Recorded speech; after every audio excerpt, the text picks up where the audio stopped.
I always say the sale can be won or lost at hello. Like literally you can win or lose a sale in like the first minute. I had 6 years where I made close to $3 million in commission. I looked through everything, not even as a salesperson, but more as a psychologist. So I went to school to become a psychologist. So all we would ever learn about patients is how do you change their belief systems? How do you help them change their behaviors? And how to form a new identity? What would be the things they would want to undergo to really master it? First of all, I always say there's 4 levels of persuasion. There's selling. That's where 99% of salespeople sell, which isn't bad, but it's never going to get you the highest level. Today, I talked to Jeremy Miner, and between Jeremy and I, we both run sales training and recruiting companies. We do over $100 million a year collectively. So in this podcast, we break down all the best sales strategies we know. We talk about all the most common objections and how to handle them. We talk about the 4 levels of persuasion and so much more. So enjoy the podcast. I want to ask you a question. Probably nobody's ever asked you this, and I've always wondered. So this had to have been late 2019. I went through your sales training. It was right when I was in my. And you went through the 1.0 version. I went through the 1.0 version, and so I remember going through these initial modules, and it was a lot about like it wasn't necessarily the sales training yet. What you were trying to do is really kind of sell everybody onto the paradigm shift and the big idea around your methodology of selling, right? Yeah, and NEPQ and all that stuff. So you were talking about like the old way of doing it and the new way of doing it. And you had like clearly a big idea, unique mechanism. And at that time, like I was, obviously my career was in sales, but I was also very into direct response marketing. Yeah. And I was like, I haven't even gotten to the sales training yet.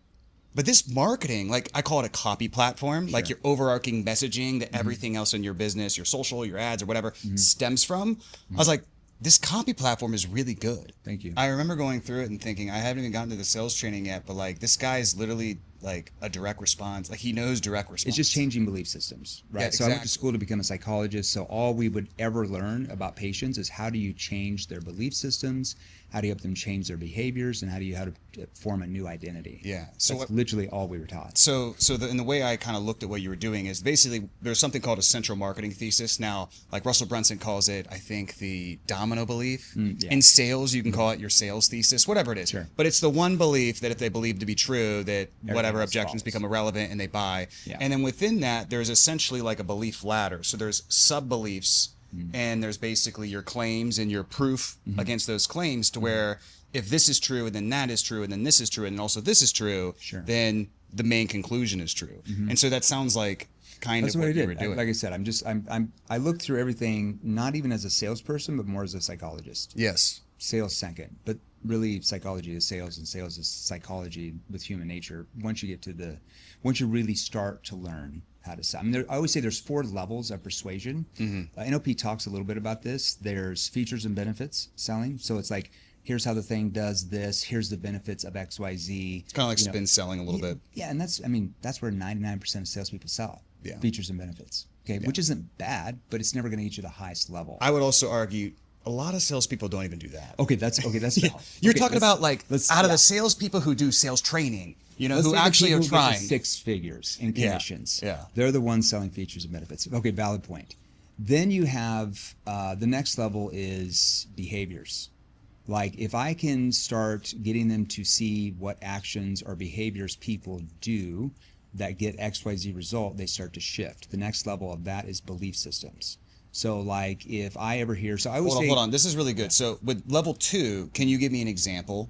So let's say, it's going to depend on the industry. So like a behavior would be like, let's say if you're selling let's just say in the coaching space. Okay. So let's say if you're selling like an ROI offer, like you're selling like business consulting to help scale a company. Okay. Right.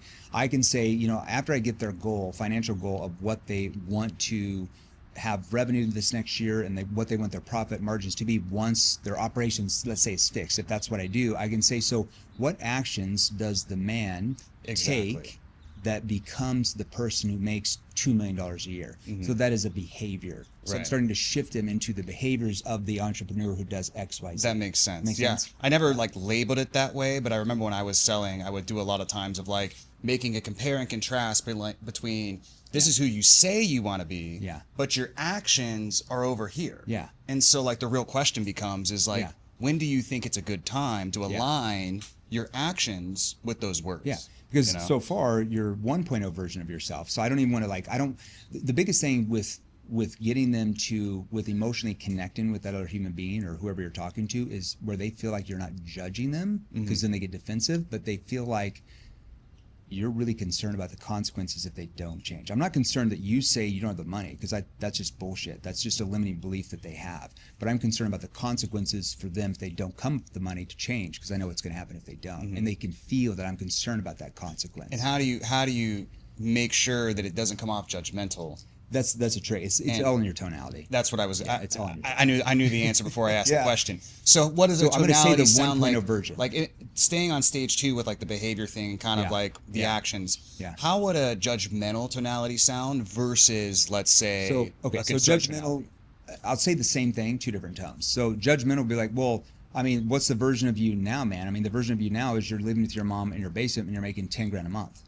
Like, that's your version. So what do you need to become the 2.0 version where you're making 50 grand a month, man? It comes off a little bit judgmental and broy.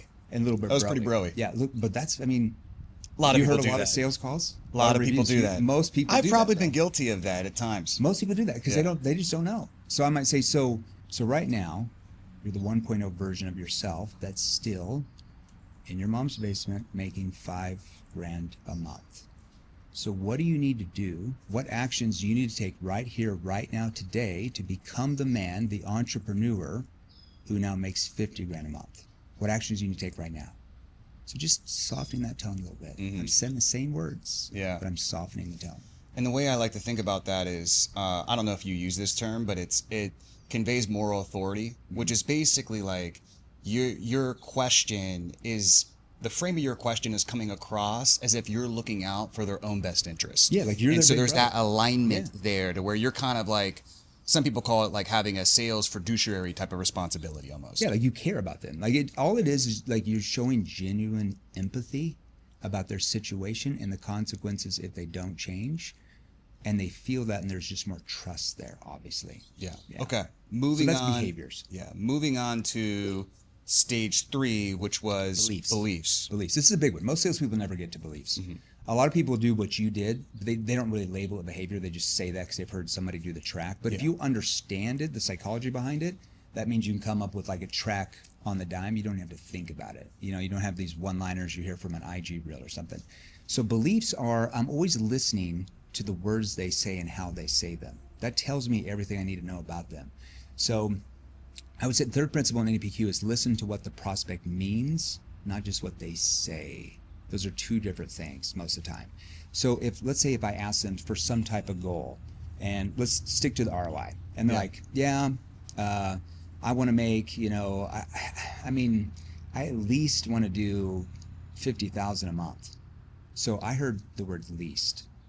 So I understand that there's a certain belief system there that they're focused on the least. So when I go to close them, if I keep them in that belief system that the least thing they want, it's hard for me to build a huge gap. So I got to get them out of that belief system. So I'm like, I might stop, depending on if it's like, if I'm selling to a huge company, it's going to be a little bit different how I approach this than if I'm selling to like a B2C person. Yes. Okay. So I might stop and say, so can I make a suggestion on a word that I just heard you say that could be holding us back sometimes? See, I'm like, could be holding us back, not you back. Yeah. I'm not going to accuse. And I'm really, yeah, sure, go ahead. You said the least.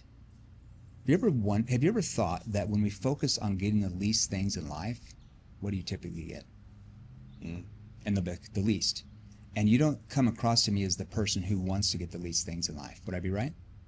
So what do you really want to make? Oh, that's So good. see how I'm doing that? Yeah. It's so So interesting. it's a belief, Yeah. helping them overcome the belief about the least, and then now I'm changing, then I'm going into the identity. You don't seem like the person who wants to get the least things in life. That's an identity shift, like negative identity. Yeah. And then I'm going to say, so what do you really want? So there's a couple things with that. Number one is, I feel like, it's funny because you label it so well, and that's something that when they give a goal that's too low, where you can tell like they're just not even confident in themselves, you kind of have to intervene to sort of reset. Yeah. But I feel like when you do that, you do a couple of things. Number one is, they internally, I think when you would do that, they're like, first of all, holy shit, this guy's like really actually listening. Like I can't get anything They're past present. this They're guy. present. Yeah, they can feel that you're very present. And I think for the rest of the conversation, it's one of those triggers to where it starts to force more honesty and candidness To open up. out of the rest of the conversation because they know like, oh, I can't get anything past this guy. They actually almost. trust you more. Like they can kind of, they're like, literally okay, this guy trust- sees past Yeah, the mask. Yeah, it's like, look, we always talked about this. Tony Robbins talks a lot about it, but like even in like Psych 101, our professor would be like, every patient you're going to meet is going to wear a mask when you talk to them. And it's like, how do you get them to want to take the mask off and tell you what's really going on? And so that's it's the same thing in sales. Yes. So like, how do I get them to take the mask off and really open up and tell me, because then it's over. Yeah. It's like a done deal 100% of the time. They take the mask off, it's over.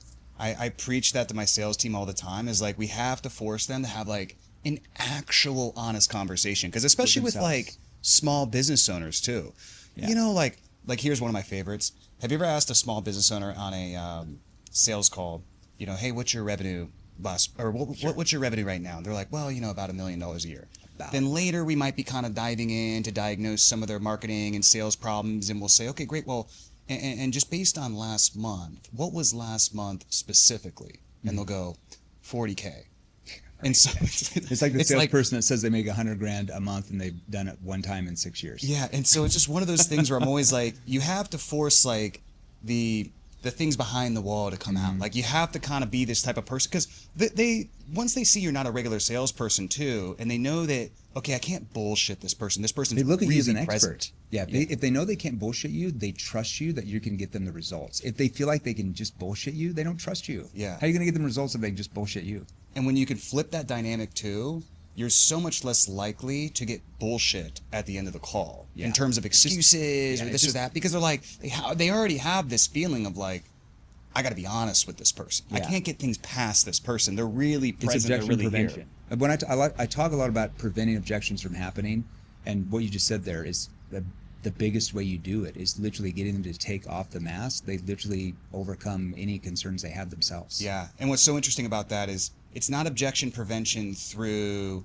like a little word you said or a rebuttal that you memorized. Sure. It's almost in a way how you showed up and how you were present in a sense to where like you flipped the dynamic to something that really they probably never experienced before. They never really thought about it. With a salesperson. They really never, like I always say, like second part of NEPQ is situation question. So how do I find out the real situation? I always say the real situation, not the surface level stuff they tell you. Because you got to know, like, when you first start asking these questions, you're pretty much getting the surface of what's really going on. Most salespeople accept the surface level answers and just go to the next question on their damn script. And I'm like, there's zero emotional connection. It's all surface level. It's vague, generalized, surface level answers. And you get a lot of, I want to think it over, talk to my spouse. If you're selling to consumers, you know, call me back next quarter, research objections. And it's like, but they showed up to the call or they answered the phone. You had this conversation. How did they go from like having this problem? They raise their hand if they responded to some ad. They've raised their hand basically saying help. I don't know what's wrong necessarily, but something's wrong. So how do we go from there to like, I need to think it over. Like, it doesn't make any sense to me. So there's something missing in that conversation that caused that to happen. So that was level 3. We still have a 4th level. Then we got identity. Yes. So, course. you know, Sigmund Freud, you know, you've probably heard it. Highest driver like, of all human behavior. Exactly. Yeah. So just paraphrasing him, basically people do who they believe they are. So they make their decisions based on the identity of who they believe they are.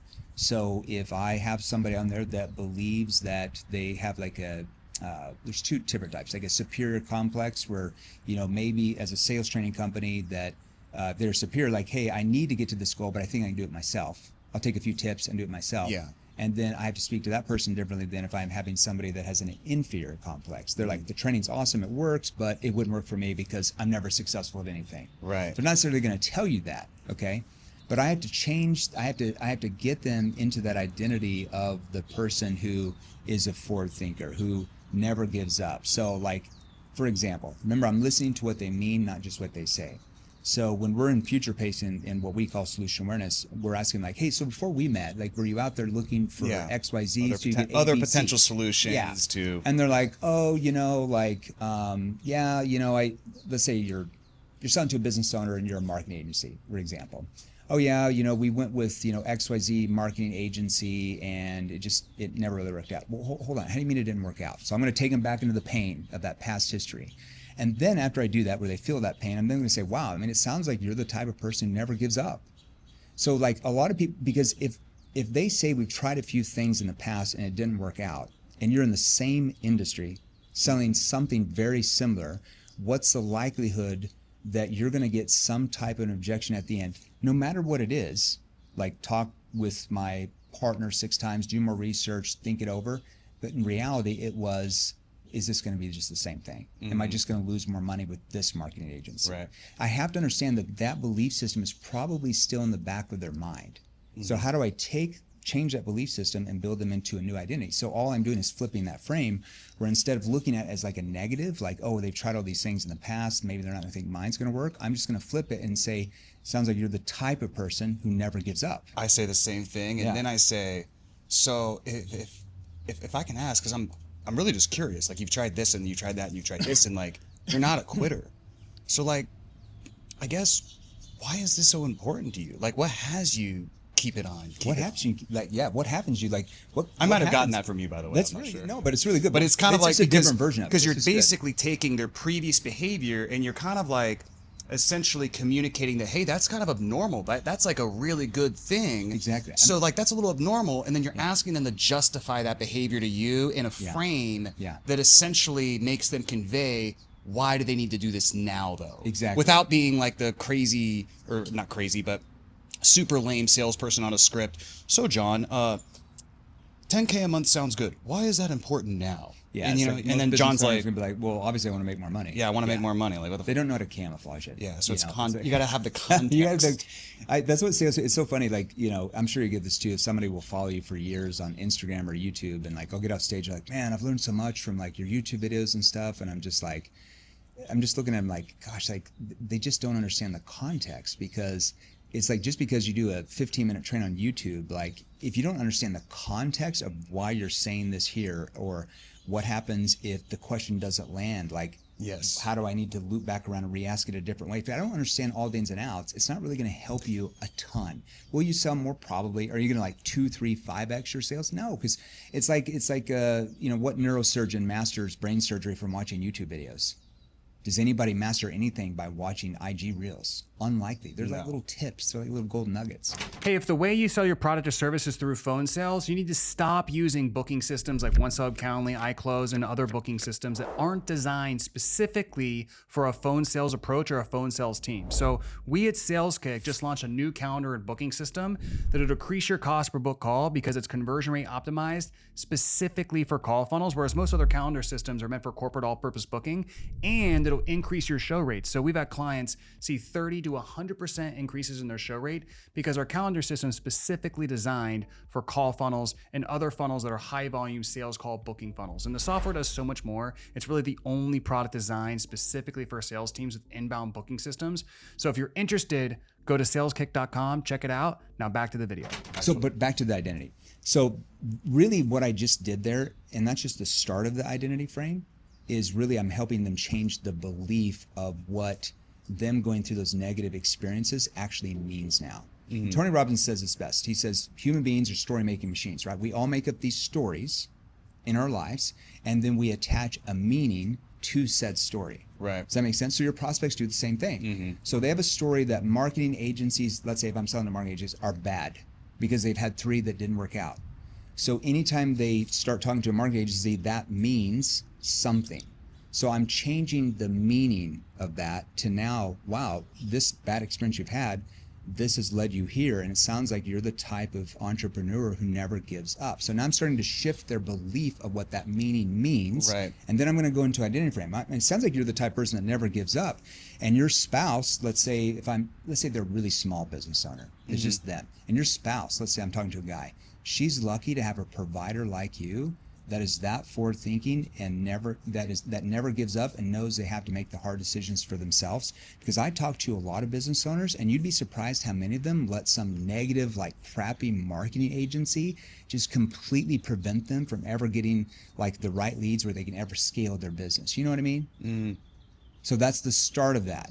And so like, oh no, I would never do that. Like literally they're probably like, nobody's ever going to argue with themselves like that they're a person who gives up. Yeah. They're gonna be like, yeah, I never give up. You're basically using their identity to confirm the question that you asked in a way that sets the belief that you want to set. So whatever it is, I'm like, wow, you sound like you're the type of person that's a forward thinker. I mean, it doesn't really matter, but they're never going to argue with that. It's not like they're like, nope, I'm not a forward thinker. Nope, I always give up. Like they're not going to argue that even if they always give up.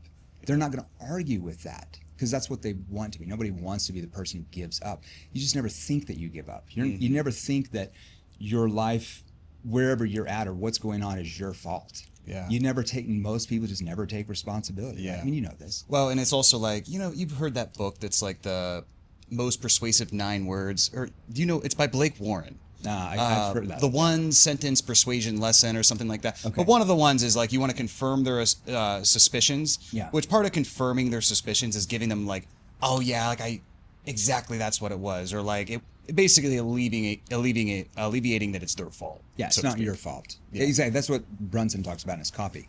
So then so at the end of that, you know what I mean? They'll be like, oh no, I would never do that. So like if I sold like final expense insurance, I mean, it's the same. We teach all these frames and all these inversions. There's just little tweaks. Wow, it sounds like you're, so if let's say they're like, oh, I'm looking for this policy for, I don't want to have my kids pay for this when I pass away, Depending on the context, I'm not going to say this early on, but depending on what they say before, I might then go into an interview. Wow, it sounds like you're the type of person that's really responsible, and your spouse, I mean, she's lucky to have a provider. So if I'm talking to a man, I'm going to play to the ego. She's lucky to have a provider like you. So I'm going to say provider, right? It's the man provides. Yeah. If it's a woman, I'm going to say, and your spouse, he's lucky to have an independent woman like you. Well, that's good. You see the difference. Yeah. I'm playing to the ego state, okay, the belief systems. Provider like you that is that, that forward thinking and knows they have to make the hard decisions sometimes for the family themselves, because I see how I'm like subliminally posting and I don't stop, and knows they have to make the hard decisions for themselves, for their family sometimes. Because I talk to a lot of people and you'd be surprised at them. They don't really care about leaving all that burden and stress on their kids when they pass. You know what I mean? It's really hard for a male to be like disagree with that. They're gonna be like, I would never do that to my kids. Yeah. And then I'm gonna reinforce that and be like, so for you, like, were you born that way, or is that something you had to learn? Oh, that's good. So whether they say they're born that way, it doesn't matter, or they had to learn, they're now bought into the new identity. It's really hard for them at the end to be like, I need to think this over. All right. And if they do, it's like really easy to help them overcome it at that point. That's good. Yeah. What about somebody staying on stage 4 who has the superiority complex, who's kind of like I think I know it all. I might need a couple of things. I mean, we get a lot. Selling to salespeople. I was just about to say, while we're on this topic, you can talk about, what's different about also selling salespeople, because it's kind of like a one-of-a-kind unique thing. No, they're high egos. Even if they make $50,000 a year, they're like, they're the best mother effers in the world. Yeah. What's going on? And I'll do a little aside. Like, yeah. I've had people back when we did our B2C sales training, they'd be like, they'd be making $40,000 a year. And they're like, well, the way it should really work is, you should be training me for free, because, the company should be paying to actually, paying you guys to place or whatever. And I'm like, it'd be different if you were good. I'd be like, it really just depends on how you want your boss to view you. Well, what do you mean? Well, for example, the reason why people come to our training programs is because, they don't want to be viewed like going to their boss, like begging them to like buy training for them to make more sales, because then they might think you might lead with that training to one of their competitors, right? They want to be viewed like by the boss as like somebody investing in their own skill level, because your boss is investing in the business. So they want somebody that they're going to promote into leadership that's already investing their skill level. So like, which way do you want to be viewed by your boss? So like, I'm going to frame that. Yeah. I call that the who do you want to become frame. Yeah. The change. It's like, who do you want to be? Yeah. The real question is, do you want to be this or that? Exactly. I think the real question is even a little aggressive in some ways. Yeah. It's, but with, let's say if a business owner gets on there, that first connection question we might ask, especially if they're a larger business, is I'm not going to talk about scaling the business because I might offend them. I might say, that's a big reason why a lot of companies or space come to us, because look, they're smart. They know that there's always higher levels to get to, even when they're at the level they're at now. So like, what level are you looking? So I'm like always saying like, they're smart. They know, you're a top salesperson. That's why we love working with top reps like you, because there's always another level to get to. Yeah. So I'm not arguing that they're bad. I'm just reframing that the reason why they're here is because they know that there's always another level to get to. And what's I'm not trying to down, and even with your body language, you're actually creating the gap. Exactly. You know, because there has to be a gap. And what I like to say is there's two types of, like, there always has to be a problem in the sale, but there's two types of problems. There's a pain where somebody knows they're below par, they're below average, and they're just trying to get back there. But then what a lot of people, salespeople struggle with is the second one is there's an unfulfilled desire. Yeah. Where it's like, they know if they did nothing, it's not like they're going to be on the street. Yeah. But at the same doing time, they know they're capable of more, you know? Yeah. And so anyways, I'll let you continue, but just as a quick thing to dive into, a lot of salespeople I work with, they'll complain to me, what do I do about a guy doing 10 million a year? Like, he has no pain. And so as we're going into learn how to get him to open up and tell you the pain. Yeah, as we're going into superiority complex, touch on that as well. Yeah, it's the same thing. So when I get on there, you know, because you might ask a question like, oh, we're always, you know, they'll be like, oh, we're just looking to sharpen our sword. We're always look to improve. Yeah. Vague. Yeah. So most of us be like, oh, great. And then go to the next question. I'm like, dude, you're toast at that point. Like, you just, like, that's called non-committal languaging. Yeah. So if you let a prospect just give you a bunch of non-committal languaging throughout that conversation, what's the likelihood they're going to commit and buy at the end? Yeah. Or even go to the next step if you're selling enterprise and next step demo, like, unlikely. Well, and the way I like to explain it too is the whole call is really about the gap. Like, that's the whole frame of the call. So if you just like lay over and accept that non-committal language, like, what is the rest of the conversation even going to be about? Because the whole conversation is supposed to be about the problem, because really sales is a demonstration you could solve a problem for somebody else. Yeah. You know, so what else are you going to talk about? You don't even have a topic of the conversation. The first thing you have to do is establish what the always gap say is. the sale can be won or lost at hello. Like, literally, you can win or lose a sale in like the first minute. I don't think most people think that, like, when you go to close, that's when you win or lose. And I'm like, dude, it's not like when you give, like, do you want the red one or the blue one? Like, I want red. It's not like that caused them to decide to buy. Yeah. They'd already decided they wanted the red one before you asked the damn question. Yeah. So it's interesting. But like with superior people, you just play into their ego. You know, like, it's the same thing. If they're like, yeah, we're just always looking to improve. Yeah, well, we never have businesses coming to us that want to sell less. They always want to learn how to what? Sell more, right? Is that why you came to us? Yeah. So I'm just reframing. I'm kind of like playful. I'm going to be more playful when I try to reframe beliefs in the beginning, because I might not have them disarmed yet where they'll accept a frame. What's like So what I'm we gonna be talked more about, playful. diffusing the pressure. Exactly. If I get the guard down, because my playful tone, now they're more relaxed, the nervous system's calmed, and then I can be more like serious and like in their face later on. You do that too early, you're going to piss people off. Yeah. So what's like the tactical thing you would do? Let's say they say, oh, we're just looking for ways to improve. You reframe them. Yeah, what ways do you feel like you might need to improve? Yeah. I'm just going to take it. I could either do that. Well, what ways do you feel like you might improve? Or depending on how they say that. So if they come across like kind of cocky and like surface, like, oh, well, we're doing good. We're just always looking to improve. That tells me like their guard's up. So like I'm going to switch it and I'm going to be playful and be like, well, we never have companies coming to us that want to learn how to sell less. They always want to learn what? How to sell more, right? Is that why you came to us? Yeah. And I'm like, they're like, oh yeah, that's why we came here. And now I can go into it. Yeah. But if they're like, oh, you know, we're always wanting to improve. Well, what areas do you feel like you need to improve in? It depends on how they say that. Yeah. So remember, I'm always listening to what they mean, not just what they say. I can listen to what they mean by hearing their tone. Yeah. Because that's how your brain deciphers. So let me give you a scenario, because this is one where salespeople they'll ask me about it. But, you know, maybe the salesperson says, okay, well, what's the next level for you look like? And they'll be like, well, I'm at 10 million. I want to get to 30 million. Like, okay, well, what's keeping you from being able to get there? And the person just goes, well, just time, right? How would you handle that? Or would you not approach it that way? I don't think I would set myself up. You wouldn't set yourself up that way. Because I think I'll give you a Band-Aid approach, but I don't know if because I'd get more specific. That's a good question. Like, you know, what level do you want to get to? But like, okay, so you're at 10 million now. Let's say that we came in, what am I selling? Just give me something. Well, you could just do sales training. That's Okay, fine. so you're at 10 million now. Like, let's say that we came in and we trained your people, you know, the right disarming techniques, the right questions asked at the right time. Where do you feel like you could get in the next 12 months if your reps really started to master this? So I'm like I'm really pacing out the question, because when you pace out questions like that and you kind of in a concerned tone, your prospect will think deeper about what you just asked. It's just verbal pacing. rather than just me going fast. Okay, so I'm going to get more specific. I'm attaching if we came in and did this, this, and this. So I'm already at future pacing here. Where do you feel like you could get to? I'm always going to say feel, because I want to keep them on their emotional side of the brain, not think. That's logical. Okay, so where do you feel like you could be?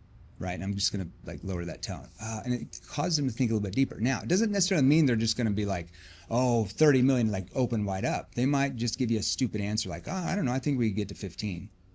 Hold on, so 15. I mean, is that your humble goal? I mean, what do you really want once you have the recipe? You can tell me, man. I'm not gonna go post it on Instagram. I'm not. My guys be like, you can tell me, man. We're not gonna have Jeremy post on Instagram. And they'll laugh, play like, oh man, if I really could, I'd really like to do 30. Okay, 10 to 30. That's a big difference. Why is the 30 million important to you? So, but I'm going to ask that more serious. So I can literally go playful tone, and then like in a second, like back to serious.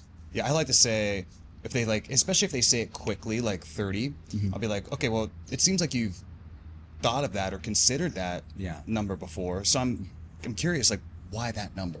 Yeah, because it kind of, it shows that you're asking them to justify a behavior to you. It's like they have to qualify to you opposed to the other way around. Yeah. And it also seems curious because it shows through I'm listening that like, oh wow, it seems like you were set on that. It seems like you had thought about it. Like you've already thought about that number. Why that number? Yeah, I mean, like here's the thing, like every rep looks like this perfect word trap, but what you just said and what I just said basically accomplishes the same thing. It's the principles, right? You kind of have to know, like there's that principle in NLP where it's like if you know the outcome a lot of times and you stay present on the sales call, the right thing will actually come up if you are sounding like the principles. And that's the problem with most salespeople is they're never really present in the conversation. Why? Because they're always thinking about what should I say next? What should I ask next? I don't know what to ask next. That's the problem because they're not really listening to what they mean. So they're just like accepting some answer and going to the next question they just thought of. But when you understand the psychology and the principles behind it, like you have a framework. You're always going to stay in that framework. Like we always teach frameworks, right? Like from connection questions to commitment questions. But within that framework, I have flexibility with that framework because I understand the psychology behind what I'm looking for at each part of that conversation.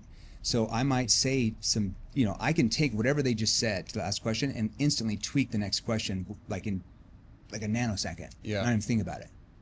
What I tell my salespeople is they need to train so hard to where they can, almost like a meditation, they can rest their attention on every word and facial expression of the prospect.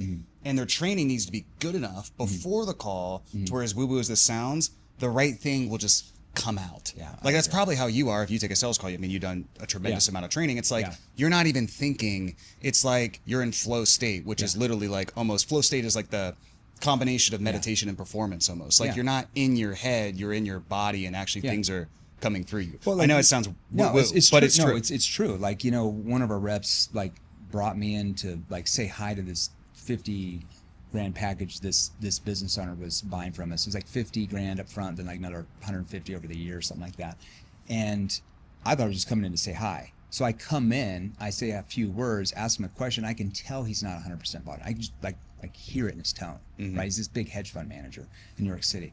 And I'm like, okay, so I'd really like to start probing in and diving in. And it took me like, I was a little bit rusty, but it took me like 15 minutes.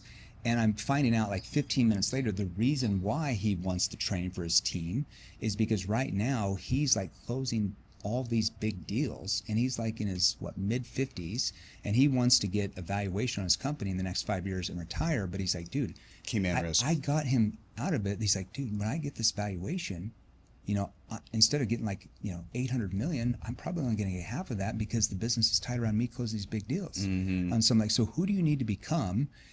So what do you need to do right here, right now to become, to become the business owner that's able to exit for 800 million because your team actually can do what you do.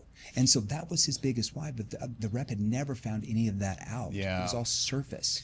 And then I started diving in, like why him wanting to exit was so important at that age. And he's like, well, my dad was, worked till he was 80 and we never saw him. And now he's like going back into like his childhood. And this is why he wants to change. So that's identity stuff. And when they're bought in, like I have to change because my dad was never present. My rep is like, how does that have anything to do with his team selling more? I'm like, it has everything to do with it. Yeah. Well, the other thing is too is when you can actually get them to tell you a specific story about the why. Like Tony Robbins calls it the moment of decision. Yeah. When they have to re-explain that to you, more importantly, number one, they're telling themselves, but also by re-explaining that emotional situation, it brings those emotions to the surface, and those emotions are the emotions of what? Yeah. Change. Yeah. Right? They have it takes them to they have that pain from the past. Their pain. I always say the two biggest emotional drivers cause someone to change are pain of what's going on now, current state, and their past. So right there's an example of he felt pain from the past, his dad not being around, which automatically causes your brain to have a fear of future pain. Right. That he's not going to be there for his son because he's still working. So automatically when I take him back to the past, it causes the brain to have that fear that that's going to keep happening or could happen in the future. Yeah. And that's when it's, like you said, it's easy for them to want to change at that point. Yeah. So when I talk to, our mutual friends, Matt, Eli, a bunch of other people, what we always say about you is it's like the guy's tonality is unmatched. You got the best tonality. So, but I'm curious because I also know some people will criticize, maybe your sales training or whatever because they maybe think the tonality is not replicatable. Doesn't work for me because Jeremy's just got all, he just has that special. How yet? Yeah. So, but I'm curious. Yeah. How do you really, like if I'm a sales rep and I want to train how to do the tone the right way, what would be the things they would want to undergo to really master it? First of all, typically we hear that from people who are not clients. They're just following me on Instagram. Well, they're just talking shit. They're just, you can't master anything from 60-second reels, right? Yeah. Like I was trained tonality, body language, verbal framing. How do you frame simply by the sound of your voice? But that's what actors and actresses do. I was trained by Larry Moss, so he's an acting coach. Leonardo da Vinci's a client. Jennifer Gardner, Tobey Maguire, a bunch of Hollywooders. So he teaches like actors and actresses how to use your body language, how to use your tone, verbal pace, because that causes people watching the show to stay engaged. Yeah, to draw them in. Exactly. Yeah. So like, what I always say to our clients, I'm like, if you just come in your office and you just put the NEPQ headphones on and you get in NEPQ mode now, then you take them off at the end of the day and just go back to how you normally communicate. It's going to take you 5 times longer. You just got to use this in everyday life. So let's say your girlfriend comes home today and she's like, oh my gosh, it's been such a stressful day. You feeling like stressful? Concerned tone? Put your hand on your chest, shows that you care. Or like, oh, how do you mean by stress? What's going on? A concerned tone. That type of stuff, just doing that in everyday life, when you get into a sales situation, you don't even think about it. It just instantly happens. Yeah. So it's just daily. It's just like doing daily things like that when you're talking to people. And what do you think? Because I've seen some people, let's say, they're trying to do the tone. And sometimes, like, because what you do so well is you can, have the concerned tone, but also like in some of the beginning of the sales situations, it's a little bit of like the confused tone. Yeah, depends on the and context, stuff. yeah. And so anyways, I see some people, maybe they overdo it. Yeah. And the prospect, in the effort to try to stay a little bit neutral and not sort of have authority, the prospect just like tramples them, right? Yeah. So what do you tell It's the too sales? obvious. What do you tell the salespeople who are making that They mistake? don't rehearse it enough. Like look, if I want to be an actor who makes $20 million a film, like how much do you think Johnny Depp or Leonardo like role plays this role before they just go and shoot it? It's not like they just get the script and just run in there and shoot it, right? They literally like rehearse this thing like tons before they even get in there. It's like Steph Curry. It's like he's not shooting 3-pointers just in the game. He shoots like 500 3-pointers a day, 7 days a week. Yep. Right? So they just don't rehearse enough. I'm just telling you, like most people do not rehearse this stuff a lot. They hear it one time, they don't even really write it down, and they try to mimic it. And your brain can't retain that. Like if you hear me do something like that on a IG reel, and you try to then go out and do it on a call 15 minutes later, you're going to forget probably 80% of what I just did there because your brain literally loses retention that quick. So what helps our clients is just everyday life. That's how they communicate. So they might be playful.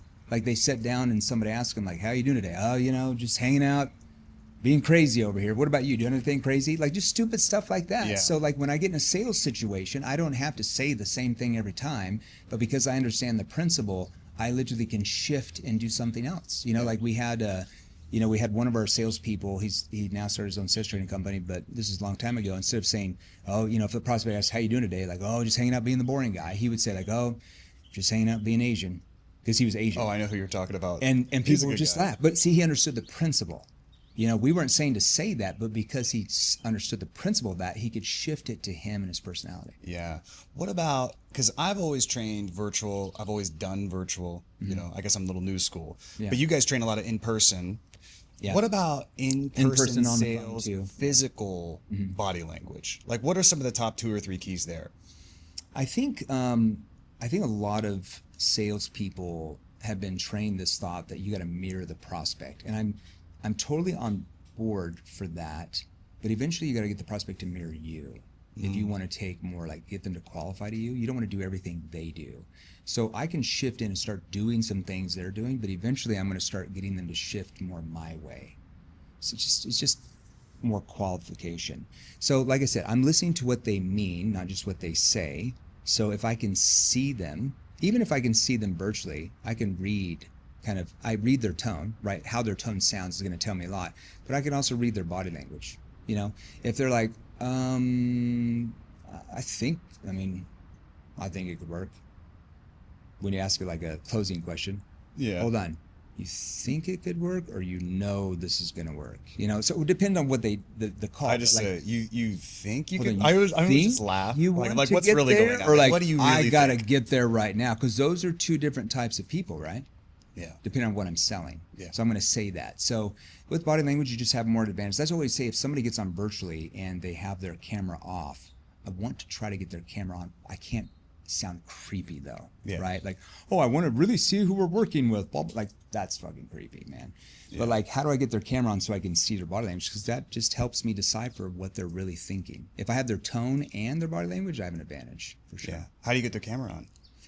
It depends on the context, but like typically, it's so funny because a lot of people, like I hear them all the time now. Can you hear me? Can you see me? I'm like, that is not what we train. We never get on there and just say, can you hear me? Can you hear me? Like, why would you say that? Their camera's already on. Of course they can see you. Like, don't be stupid. Yeah. So like if the camera's off, so if you want to say, can you hear me? I might say, how well can you hear me? My mic was messed up. How well can you hear me? I was just on a call and they couldn't hear me very well. Don't say, can you hear me? Because that's a different answer. Yeah, I can hear you, but maybe it's not that well. Hey, how well can you hear me? I might start with that. You don't have to. Hey, how well can you hear me? My mic was messed up with one of our clients. Oh, I can hear you pretty well. And is your video broken? I can't see you. Is your video broken? So like I'm acting confused. Yeah. Right. And hey, I can't see you. Is your video broken? And a lot of times like, oh, and they'll just turn it on. I do the same thing. Okay. Yeah. But a lot of people like, is your video broken? I can't see you. I'm like, that's not what I did. Like, Yeah. I'm acting like I'm confused. Like, I don't understand. Like, is your video broken because I can't see you? Like, I'm acting Well, confused. even which is your causes- video broken is different than, hey, your camera's not on, because if your video broken forces them to correct the record. Yes. No, my video's not broken. And then it's hard for them not to turn it on.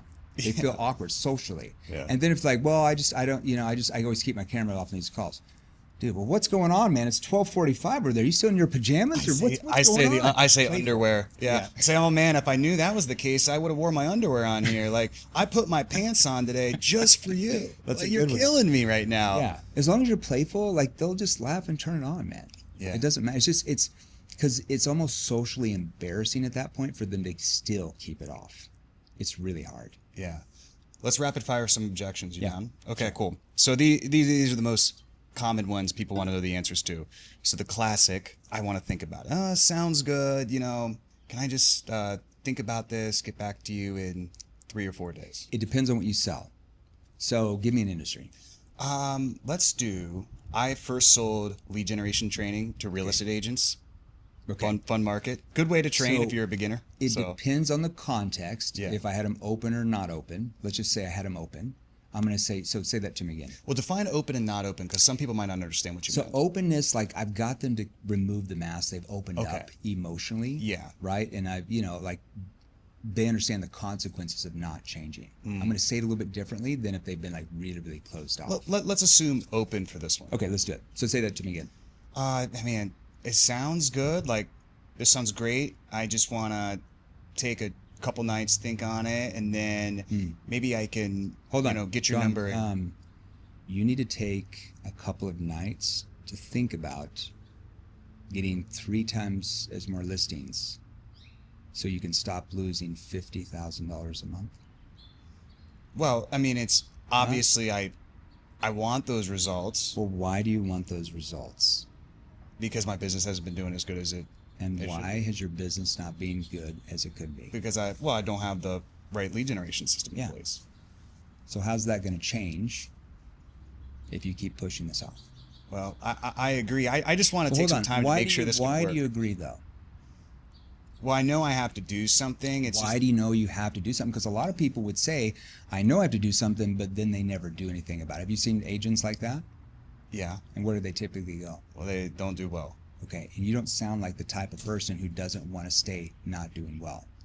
So what do you really want? What's going to put you in the best position for you to get an extra 3 listings a month, an extra 50 grand a month? It's doing something. I just got to make sure this is the right thing. Well, tell me why you getting 3 extra listings and 50 grand a month would be the wrong thing. Wait, say that again? Tell me why you getting these extra listings would be the wrong thing for you. Because we all know where you're at right now is where. Is it the right thing or the wrong thing? The wrong thing. Why? Because I don't have the right lead generation systems in place. Okay, so if we continue, if we still stay that person that keeps pushing it down the road, like a lot of agents do out there, and we keep pushing that out, how will this actually change? It won't change.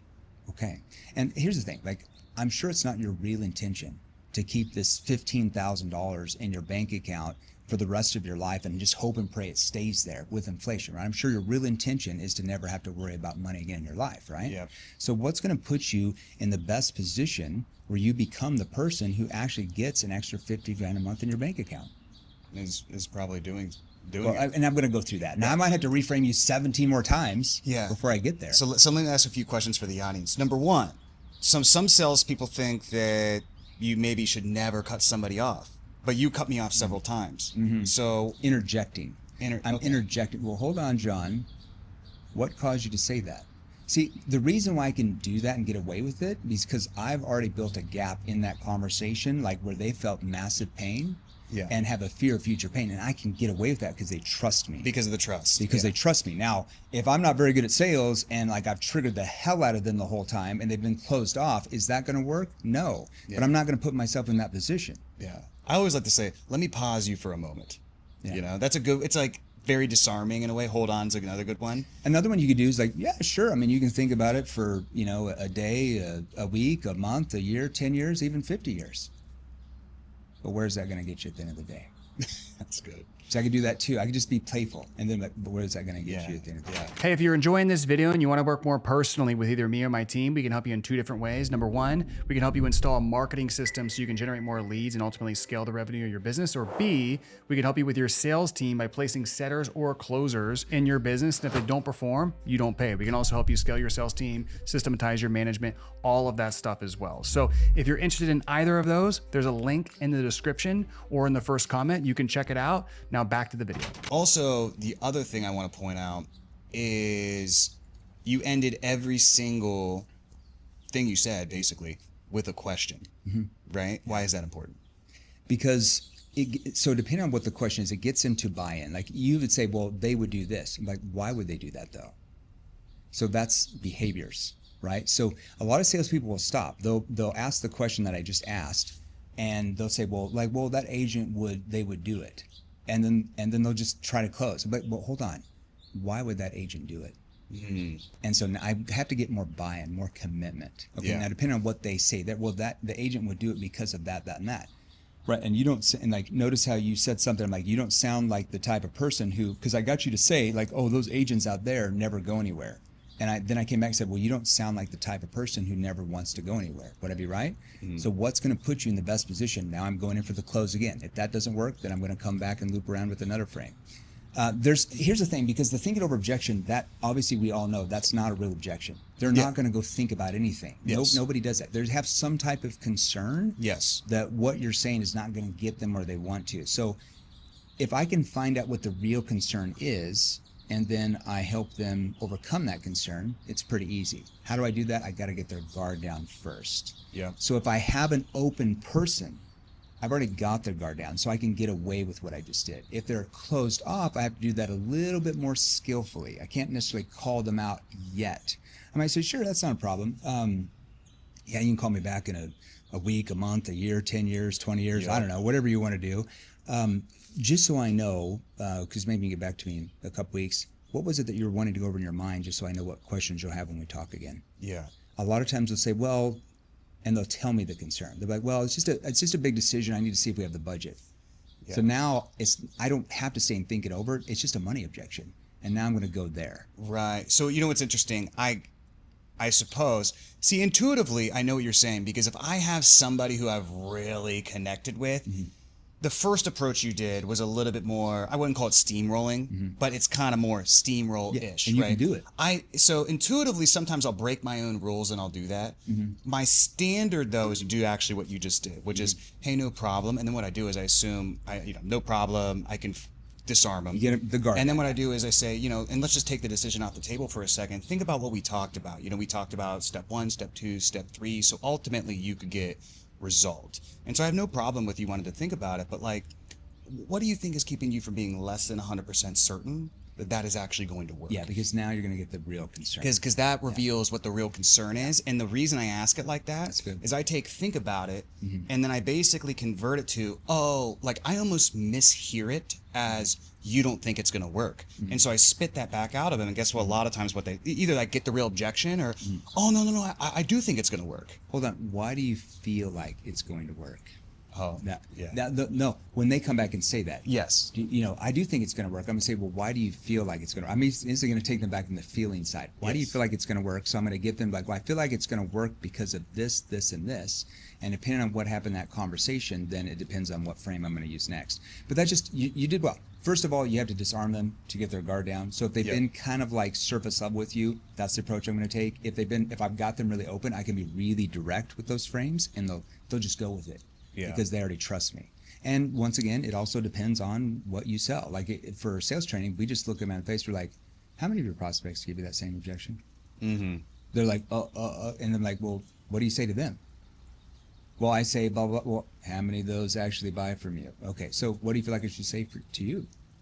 And a lot of times, let's just do it. Yeah. But I can get away with that in sales training. With I can't do that if I'm selling cabinets. It's like fourth wall selling. Yeah. It's like, Some dude, entrepreneurs I'm you here can with get you. that with too. Yeah, exactly. You can do that with some business people if they're small business owners and salespeople. You obviously, if you're selling flooring, you're not going to say that to the prospect. So it really depends on the industry. Okay, let's do a coach, let's say, who's coaching business owners, whatever. And let's go, oh, this sounds really good. I definitely want to do it. I just need to talk with my wife before I do this, and then maybe we can follow up in a couple How does your of days. wife feel about you scaling your business to $10 million a year? Oh, she's very supportive. Why? Because a lot of spouses aren't. Oh, yeah, They don't believe their spouse could actually do it. I picked a good one. She's always been supportive with what I've done. We have a shared bank account, so I just want to make sure that, she doesn't see 10 grand leaving the bank account and then, Because, in reality, kick me in the if butt. you went to her right now, because how does she feel about you losing? You're talking about 500 grand a month right now. How does she feel about you losing 500 grand a month simply because you don't have the right leads yet? Well, she's stressed about it because she sees me stressed. So is she more stressed about you losing $500,000 a month, or would she be more stressed about you investing $10,000 into your business where you now get to $10 million a year? Yeah. Well, I just think If you thought about it, which would cause her more stress? the 500 grand. Why? Well, it's a lot more money. Yeah. And how many months are we going to keep pushing it down the road where we keep losing 500 grand a month? Are you okay with me saying that? Can I stop you for a second? Yeah. So, did you know that you really interjected right when I was about to give you an answer you didn't want? Mm-hmm. So why did you do that? Because I could tell by your tone, you were starting to go down a negative path, and I could tell by your facial expression. Yeah. Talk more about that. That was good. You know, it's so funny. I do the same stuff. It's like, because it's almost like there's always like these parallel universes all the call can go on. And it's like, I got to keep it on the track I want to keep it on. And sometimes it's just like, you have to interject it. Anytime somebody says, That was good though. Really, You got it fast. I was like, dang. Dude, I mean, I had an 18-year sales career. Yeah. I saw a lot of prospects. That's why a lot of people that like start their own sales training companies after like selling for 6 months, I'm like, you don't know enough yet. You haven't talked to enough prospects. You can't, like, it takes a lot of people to talk to before you really, and I'm like trained in this stuff, like trained to like see it, you know? But like, if I only sold a year and I started my own sales training company, like I wouldn't know anything because I don't have all the wisdom and experience of that just right there of what I just did. Yeah. Because I've talked to so many prospects, I can tell when somebody says, I really want to do this, what that means. Yes. It's never been like, I really want to do this, where do I pay? Like that's not, this sounds great. I really want to do this. Does anybody say this sounds great with this tone? This sounds great. I really want to do this. So where do I pay? Like nobody says that with that tone. the butt's coming. I know the butt's coming, so Yeah. I'm going to interject. Hold on. Why do you feel like you really want to do it? So I can already tell I know what's going to come. Yeah. But it's like, man, I have to do this. Like, I know I need this. Like, and I'm going to wait because that tone, more certainty in their tone tells me that I'm going to get that maybe closer to the answer that I want to. Yeah, that was good. That's one of those things that you only can really learn from experience in some ways. It's very hard to teach that through a Google Doc, a script. Very hard to be like, if tone looked like, it's like very a lot hard of to pick times up for a our beginner. reps, because I do a training call, the last like 7 months, I started doing a couple of training calls a week for my reps and stuff rather than some of our trainers. So I was like, I got to teach these guys how to really sell. Our conversions were like 39%. I'm like, we got to get to 50. Like there's like, our brand is big enough because we're looking at some of these calls, we're like 15% of the people that show up buy no matter what the rep says. Right. They could be like my 7-year-old daughter and they're ready to pay. Right. Like our conversion should be higher. And so a lot of the reps in the beginning were like, well, Jeremy, like, where should I use that frame? And I'm just like, you might not use it at all. It just depends on the context. Like there's no straight jacket interpretation. Like after they say this, you're always going to use this frame. Yeah. Like, you know what I'm saying? Like, but if you teach them like the principles and the psychology behind it, that's when they have flexibility, know what to do. But it just takes a lot of times experience, like our reps would be like, man, I'm collecting 300 grand a month. Like when am I going to get to, 800 grand a month? I was like, it's just going to take time, man. Yeah. Like you literally have been here for 6 months. Like it takes time. Let's do one more. Yeah, let's do it. Okay. So, this sound, this is the best option I've heard so far. Hold on. Why do you feel like this is the best option, man?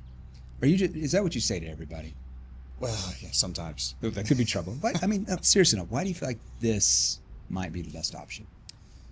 Well, so far out of everybody I've spoken with, this is the best thing that I've heard. I like how you guys focus on tonality and sales training and, mindset around the reps and why do you based feel questions. like your reps need that? Well, they're not doing it right now. Yeah. So what happens if they don't get that today? Well, here's the thing. See, I'm going to try to cut that off just because I hear it. I couldn't even give the objection. I know, I couldn't even give the objection. I was like, man. Give me the objection this time. Okay, so I was like, damn it, I couldn't even fucking get That's the objection prevention. You just cut the objection off first. You just cut it off. That's what I mean by objection. I was like, You just Jesus, cut them man. off. Go ahead. The best option I've heard so far, I just want to talk with one other company on Monday and then make a decision from there. Yeah, sure. What are you, you can always get back to me in a week, a month, a year, I don't care. What are you hoping that other company's going to say? Well, maybe that they're as good as you guys and they're for less price. Do you think they're going to say they're worse than us? Well, no. What salesperson says they're worse than the other salesperson? Have you ever met one of those? They always say what? Oh, they're the best. Yeah, so but obviously what do you think they're going to say? They're going to think they're the best. Yeah. Now you said something about cheaper. So is like the cheapest price the most Well, important? I was just kind of being funny, but I just want to see what they have to say. Yeah, for sure. I'm just going back to the price though. Like, is the cheapest price the most important thing to you, or actually like the skill level where you get to $20 million a year? I want to make sure it's working. Why? Because, whether it's 10K or 20K, the results are going to be, 10x that if it works. Yeah. So let's say you go to this other company and let's say that you feel like they can generally solve some of the same problems that you're having now? And let's say the price points are somewhat similar. I mean, how would you then decide who to go with? Well, I guess I'd have to sit down and look over the proposals and... Well, the proposals are going to be all fancy and good. I can send you a fancy proposal. But in all reality, what's you see all that, what's going to cause you to feel like who you should go with at that point? You can tell me. We're on the same team. Yeah, I guess just intuition. What does your intuition say right now? That's probably you guys. Why?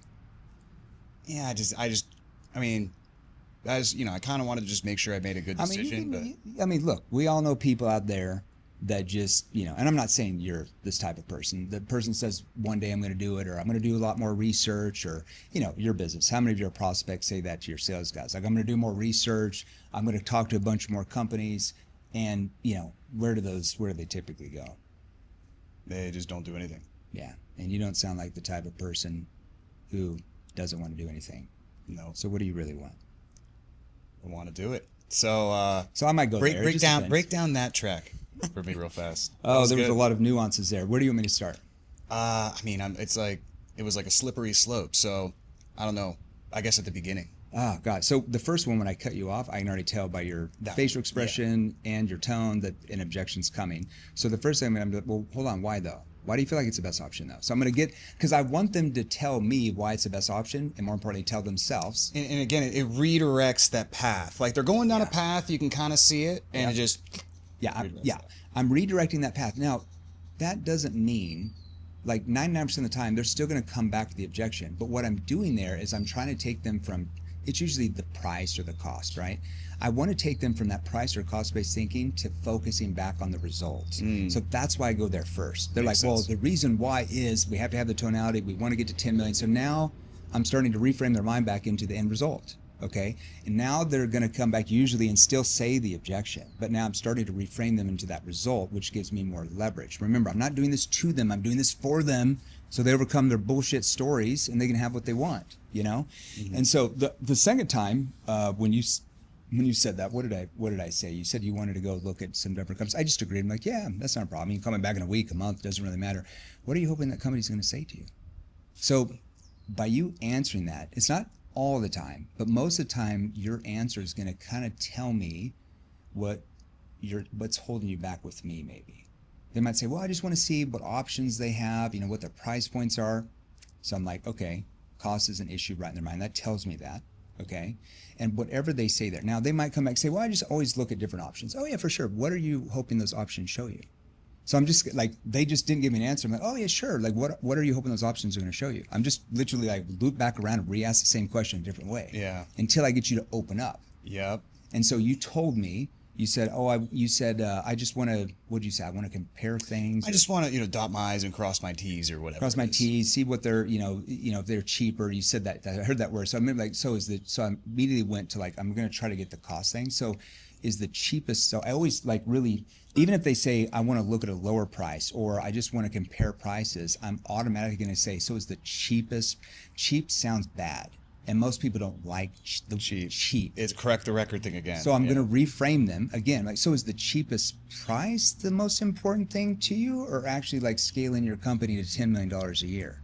So that's taking them out of price or cost-based thinking to the end result. Yeah, again. and even with your body language, what you're doing is I don't even know if you did this intentionally, but you're separating their option versus your option like this. This is the bad option. Yeah.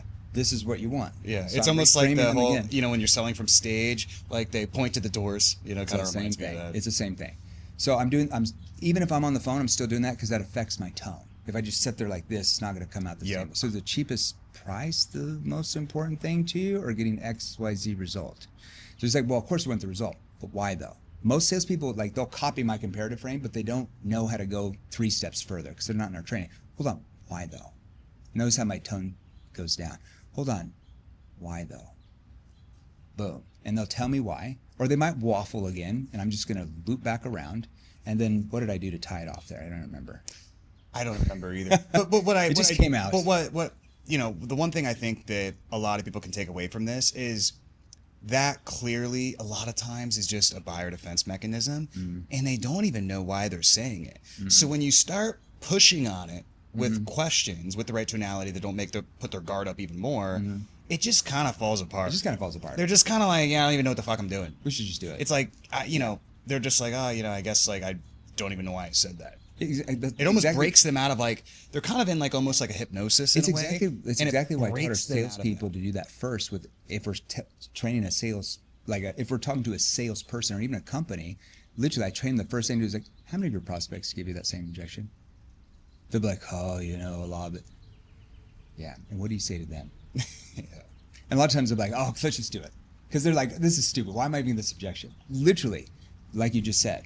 But it depends on what you're selling, how you can actually do that. But it's having that playful tone, like getting their guard down. But then sometimes I can't stay playful all the time. It's got to get more serious because I'm like concerned about the consequences if you don't do this.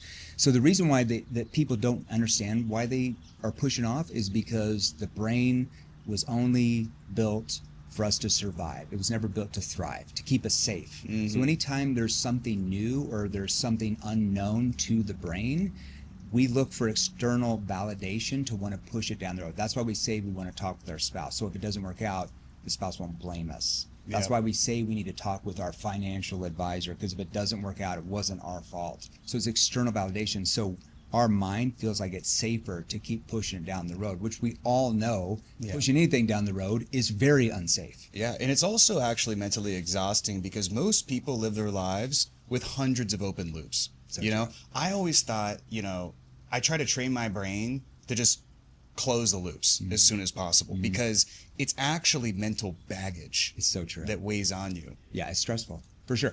It's like being in a relationship and you're like, oh, I shouldn't be in this relationship, but yet you keep staying in the relationship so you don't hurt somebody else's feelings, or you really like their parents, or you like their sister or something, like their friends, and like you don't want to hurt them, so you just stay. But it's like you got to close the loop. Yeah, it's a lot of times all the baggage that weighs on you throughout your life is usually in direct correlation to the lack of hard conversations that you haven't had yet. So true. With yourself. Yeah, with yourself and with other people. We have a Tony Robbins session. I love that. There we go. That's good, man. So we were talking about scaling. We went on a massive sales detour, but it was too fun. So just going back, and then we'll wrap up. What does seventh level at 100 million or 200 million or 300 million look like to you? Like, what has to change? What do you think if you think about what that looks like? How does it look? As a company, we're on pace for 50 this year, or right around that range, if we stay at our current numbers. I'm a really big believer, and it kind of goes back to Cardone. I've read one of his books. I can't remember, that he talks about when his company was at 40 million, like he was there for 30 or 40 million a year. He was there for a while and they couldn't quite figure it out. And then it was their executive leadership team. He's like, to go from 40 to 100, it's all your executive leadership team and having leverage, like having the best department heads.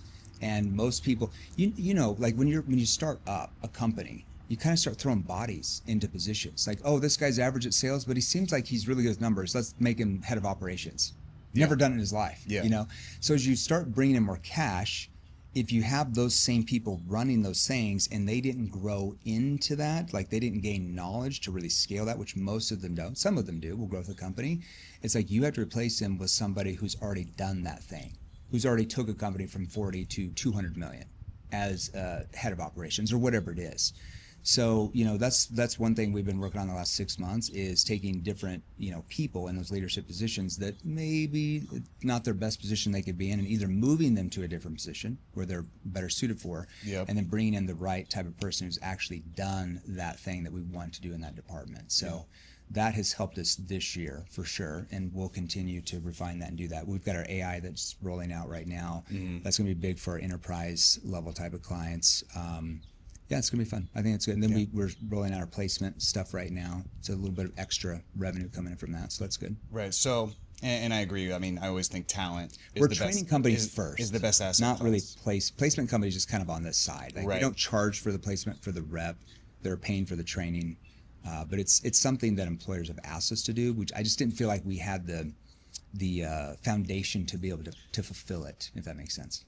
It's a lot. I've heard. Yeah, it's if it's one of those things where my own naivety and just kind of being a little delusional helped, because I just thought it would be kind of easy, And then I was good at sales, so I sold a lot of people. Then I just constantly had to build the ship as I went. Yeah. And I would say, we went through 3 major iterations in how we've run the entire recruiting department. And now it's a 20-person full cycle. Like, it runs like an actual, I didn't come from a recruiting background. You got all the SOPs. It's like an actual recruiting department. Yeah. And we're super proud of it, but holy shit, if I knew how hard that was going to be when I first, I just wouldn't even have started it. I would have tried to sell a course. You don't know what you don't know. Right. So, I mean, it took us 6 years before I felt like we were at a point where we had the foundation and the right people to fulfill it. And I won't do something, even if it makes us a lot more money, I will not do it if we can't fulfill it, because I want the brand reputation. I want the brand to be here 30 years from now, 50 years from now. Even when I'm not here, I want it to still be here.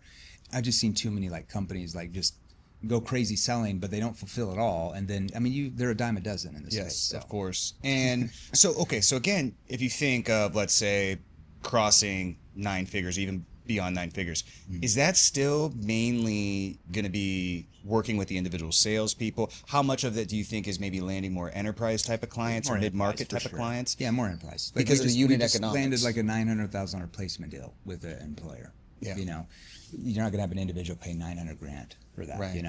And how do you get those people? Because everybody wants the enterprise mid-market client, the big deal, right? Everybody wants that, but it's not always as easy as, sending them a cold email. We've always, I don't feel like until the last 6 months we've done a really good job at working from the bottom up, because we get, we might get 15 to 20 high ticket buyers a day, anywhere from $5,000 to $25,000 every single day of the week, 7 days a week. Yep. All those individuals sell for companies. And I'm like, why do we not have a system in place here?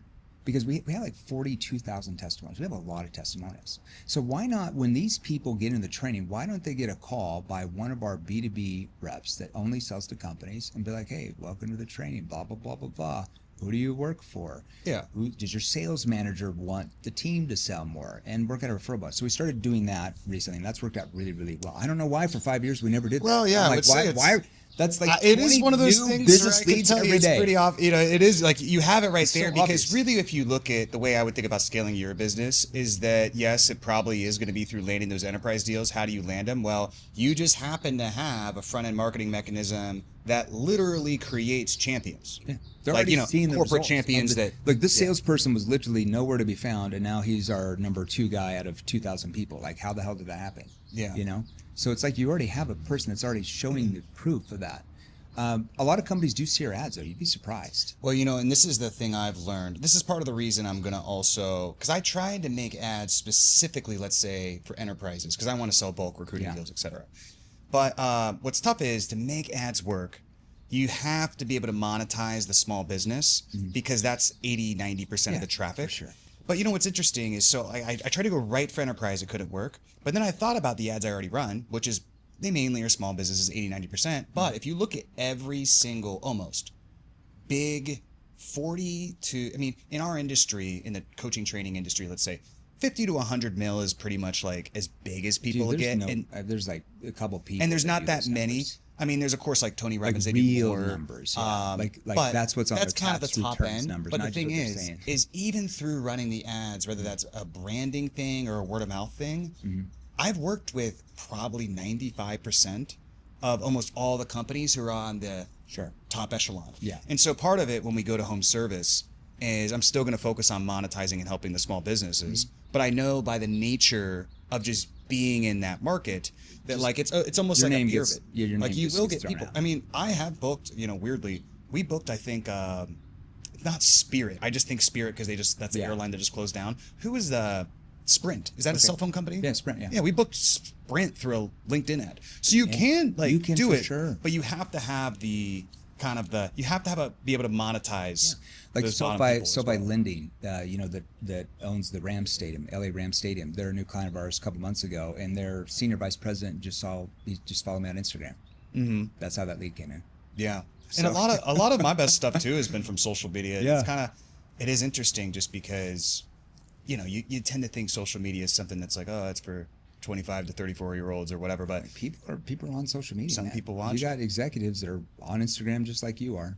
Yeah. If they're it's just all how you target, it's how it's targeting the right type of person. Our ads have shifted recently which is really, really good for us. So our marketing spend's gone way, way down, and we're getting a higher qualified lead. Our AOV's increased. Right. It's like, how did our AOV increase and our ad spend went way down and we get more leads? There you go. Yeah. There's always a new level, I guess. Doing good business stuff. Yeah. If you enjoyed this podcast, you're also probably going to like this podcast I also did recently that you can check out by clicking the screen right here.